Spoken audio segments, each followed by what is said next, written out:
Certamente a prova de que nós não somos felizes é o fato de que nós atravessamos toda a nossa vida em busca da felicidade. Evidentemente, nós só procuramos aquilo que não temos. Portanto, se nós procuramos a todo custo a felicidade, é porque nós não somos seres felizes. A felicidade é uma temática refletida e discutida ao longo de toda a tradição filosófica.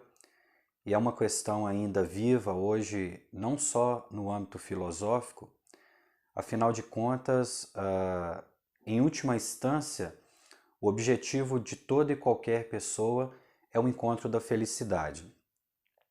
Kierkegaard é um pensador que pensa a questão da felicidade a partir da própria gênese do homem. Segundo Kierkegaard, o homem é uma síntese de possibilidade e necessidade. Quando Kierkegaard assume o fato de que o homem é uma possibilidade, isso significa que o homem tem diante de si a liberdade da escolha. E é exatamente por isso que, na sua obra O Conceito de Angústia, ele diz que o homem é um ser angustiado, porque a angústia ela reside exatamente na possibilidade que nós temos da escolha. A escolha, em sua própria essência, sempre é angustiante, porque escolher significa conquistar algo e, em contrapartida, abrir mão de alguma outra coisa. Mas ainda assim, Kierkegaard aponta algo muito mais profundo no que diz respeito à questão da angústia, porque ele associa a angústia humana à sua gênese. E para ele, o homem que é essa síntese de possibilidade e necessidade é um ser infeliz porque ele não entende o aspecto da sua necessidade. E para Kierkegaard, o homem tem a necessidade do absoluto. O homem não é um ser apenas preso à materialidade e cuja sua essência seja o aspecto material. Portanto, um homem que tenta reduzir a sua vida apenas a uma vida ao âmbito material, ao âmbito dos prazeres transitórios, ele sempre será um homem infeliz.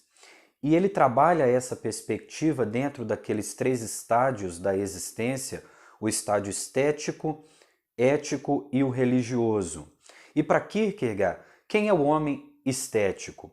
Grosso modo, o homem estético ele se subdivide em duas categorias.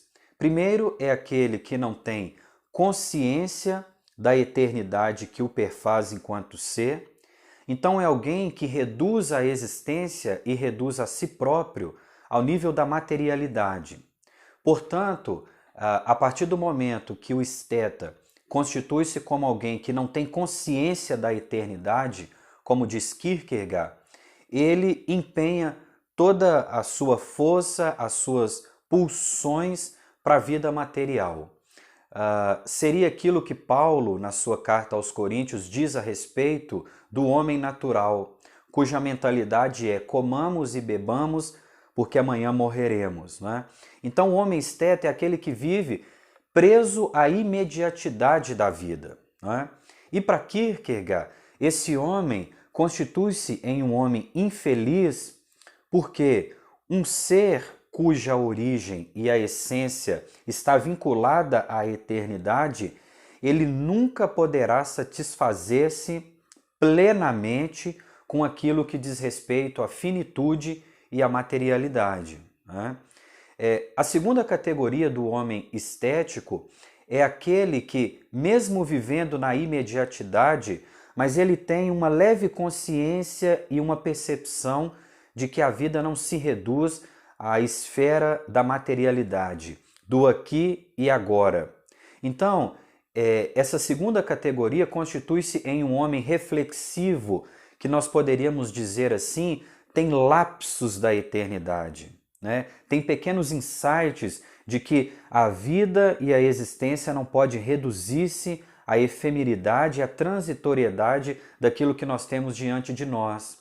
Mas ainda assim é um homem que ignora o aspecto absoluto e da transcendência em relação à sua vida. Mesmo tendo lapsos da eternidade, ele nega o aspecto da eternidade, não é? Aqui caberia lembrar Santo Agostinho nas suas Confissões, quando ele, relembrando o momento que estava ainda divorciado do absoluto, ele dizia que o eterno sinalizava para ele e dentro dele o atraía com diversos toques, né, com diversas movimentações, mas ainda assim ele ignorava, né, como se aquilo fosse algo absurdo a respeito do qual ele não deveria pensar e refletir, né? Então, o homem estético, em quaisquer uma dessas duas categorias, é um homem irrealizado, porque se a sua essência é eterna, se a sua origem está vinculada a algo absoluto, qualquer coisa que seja inferior à eternidade ou ao absoluto não consegue, não dispõe de possibilidades de realização plena desse ser enquanto tal. O segundo tipo de existente é o homem ético. O homem ético, na perspectiva de Kierkegaard, grosso modo, ao contrário desse homem esteta, que vive a imediatidade da vida e que não tem consciência de um eu eterno, ou mesmo que tem lapsos de consciência de um eu eterno, mas o ignora, o homem ético não. O homem ético é alguém que está convencido de que há algo de absoluto na materialidade da vida, né? Quer dizer, a existência não se reduz àquilo que está diante dos nossos olhos. Evocando Shakespeare, que coloca na boca de um dos seus personagens na peça Hamlet, aquela frase que se tornou clássica: há mais coisas entre o céu e a terra do que possa imaginar nossa vã filosofia. Então o ético é alguém que tem essa percepção, né, de que há mais coisas entre o céu e a terra do que possa imaginar nossa vã filosofia. E aqui é importante nós chamarmos atenção para algo, que Kierkegaard não é um filósofo irracionalista, né? Ele reconhece todos os dispositivos que a razão proporciona ao homem e mesmo o quanto a razão é importante para o processo evolutivo e de consciência do homem enquanto tal. Entretanto, para Kierkegaard, a razão tem um limite. Ela vai até um determinado ponto que ela, a partir dali, não é capaz de captar esse não sei que nos escapa, que vai para além de nós, que nós chamamos do mistério, do absurdo, do escandaloso, aquilo que o Rudolf Otto chama de o luminoso, né? É essa manifestação de algo que é sagrado e que de alguma forma escapa à existência.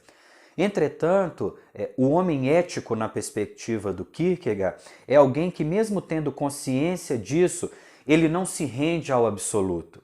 Mesmo entendendo que a existência é nihilista, é vazia, sem essa conexão com o absoluto, ele nega a reconciliar-se com o absoluto. Ele nega a estabelecer paz com o poder absoluto que o criou.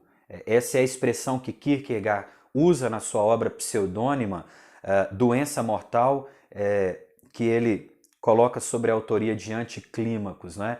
Então, essa é a condição do homem ético. É um homem que, de alguma forma, ele se utiliza de subterfúgios da ética, da moral, da filosofia, da arte, para tentar, por si mesmo, dar sentido à sua existência, significar a sua existência. E o homem é possibilidade. Para Kierkegaard e para todos os pensadores que são categorizados como pensadores de uma perspectiva existencial, não há determinismos, pelo menos determinismos fatalistas e absolutos na existência. A liberdade é um conceito fundamental. O homem é livre. O homem é livre para suas escolhas, para suas possibilidades. A posteriori, nas palavras de Jean-Paul Sartre, que se destaca como talvez o principal filósofo da corrente existencialista, a existência precede a essência. Quer dizer, eu não tenho uma essência que determina a minha existência. Eu tenho uma existência e é a partir dessa existência que eu construo a minha própria essência. Então o homem é livre, né? E isso é interessante porque em Kierkegaard, mesmo que ele parta da premissa da existência de um absoluto, da existência de um ser transcendente, criador, que originou o homem, isso não faz com que seja negado na existência a liberdade. Pelo contrário, né? Ainda que o homem seja necessidade, né? E eu apontei isso no começo da minha fala, ainda que o homem tenha necessidade do absoluto, porque a sua origem é do absoluto, ainda que o homem tenha necessidade do transcendente, porque ele se origina do transcendente, mas Kierkegaard vai dizer na Doença Mortal, na boca de Anticlímacos, que o Criador, ele como que deixa o homem escapar das suas próprias mãos. Quer dizer, o Criador põe o homem no palco da existência e dá a ele a possibilidade das suas escolhas, das suas decisões, da criação do seu próprio caminho, não é? Mas quando esse homem, usando da sua liberdade, tenta significar a sua existência fora daquele que é a fonte originária do significado e do sentido absoluto, o homem se torna irrealizado, se torna infeliz, não é? E aqui nós rememoramos mais uma vez a Santo Agostinho, quando no livro 1 das suas Confissões, ele começa dizendo: nos fizeste para ti, e o nosso coração permanece inquieto enquanto não tornar para ti. Quer dizer, o homem é algo de origem eterna. E sem o encontro desse ser eterno, desse absoluto eterno, ele não consegue encontrar a sua própria realização, a sua própria felicidade, né? E aí então é que Kierkegaard aponta para o terceiro estágio, né? Para o terceiro modo existencial, que é o modo religioso. E a primeira coisa que nós precisamos chamar a atenção é que contemporaneamente, quando nós falamos do religioso, nós pensamos em alguém ligado a uma instituição religiosa, com dogmas, com doutrinas, com credos, né, que respeita uma série de rituais, que tem uma carteira de membro de uma dada denominação religiosa, mas esse não é o conceito com que Kierkegaard trabalha o estádio religioso e o homem religioso, né? O que é o religioso para Kierkegaard? O religioso é o homem da fé. E o que é a fé? A fé é o mergulho profundo no ser que cria o homem. E nesse mergulho profundo que o homem se permite dar no ser absoluto que o cria, ele encontrando o absoluto encontra a si próprio. Então, a realização do homem, para Kierkegaard, está no poder absoluto que cria o homem.